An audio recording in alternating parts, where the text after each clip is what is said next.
Hello everyone, how are you doing? This is MD Tech here with another quick tutorial. In today's tutorial, I'm going to show you guys how to change your computer name on your Windows 11 computer.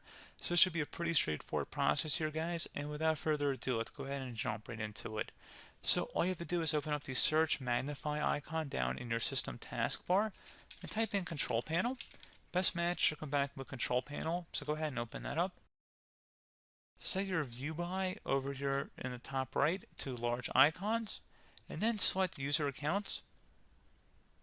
Where it says change your account name, go ahead and left click on that, and then type in whatever account name you want to change it to.